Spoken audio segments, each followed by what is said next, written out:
Hi, so my name is Dikla, as you've heard, and I'm a software developer and a co-organizer of a new meetup called Women Who Code. A question I get asked a lot from time to time is, what's it like being a female developer? So I thought I'll take this opportunity to try and answer the question. And most of the time, most of the things are pretty familiar between men and women, but when people ask what's it like, what they usually mean is how is it different? And that's actually what I'm going to talk about. Keep in mind this is a very personal question, so this is a personal answer, and do not try to apply it to every woman who codes. We'll start with the fun things. First thing is that you stand out. Sometimes it's not so fun because I don't have pockets and my microphone is here, but a lot of the times it's really nice. And for me, it helped grow my network and meet new people more easily. Another thing is that my code is always pink and has lots of glitters on it. And okay, that's not true. As far as code is concerned, there isn't a lot of difference between men and women, if at all.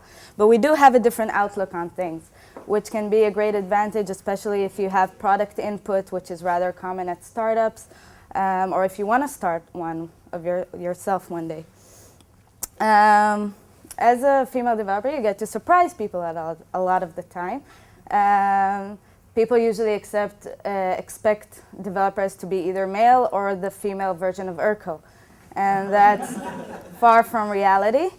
And it's really nice to see the surprised faces. And also, there's a programmer Ryan Gosling Tumblr page. I'll let that one speak for itself. But a bit more seriously, there are some difficulties and things that are not so fun being a female developer. One of them, and the most important one in my opinion, is the lack of role models.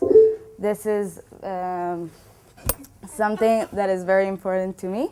And this is the picture that you usually get when you talk about famous developers. It paints a picture of a male-only turf.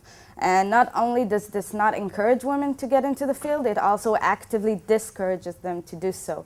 And this is something we need to change. I personally really didn't realize how important this was until I found some role models myself and realized how much impact it had on my goals and career.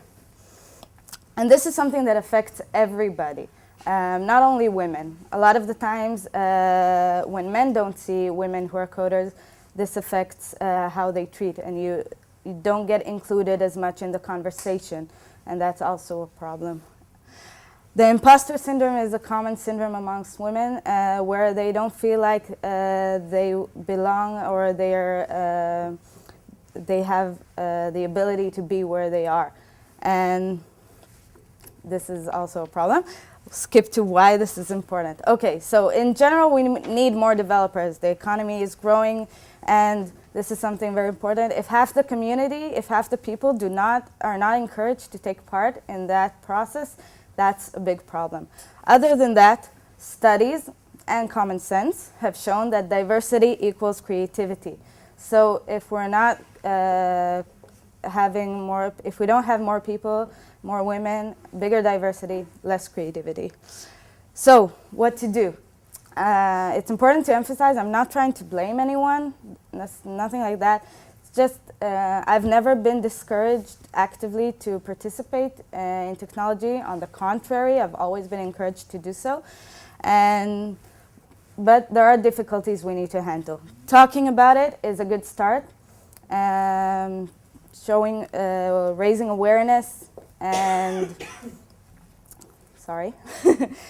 another thing to do is turn success stories into role models. It's not so much that female developers do not exist as much as they are not seen. So this is something that is really important. This is Marisa Mayer. Don't know if you recognize her like that.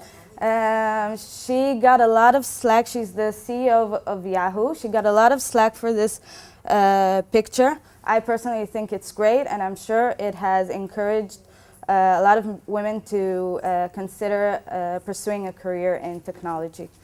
And one last thing is keep them in, the women who are already in, creating a community, making it less lonely. encouraging them to improve their skills and close the gap with male developers who usually start developing very early. These are all things we are trying to do at Women Who Code and a lot of other similar organizations. And I hope we will see the impact of that in the near future. So thank you.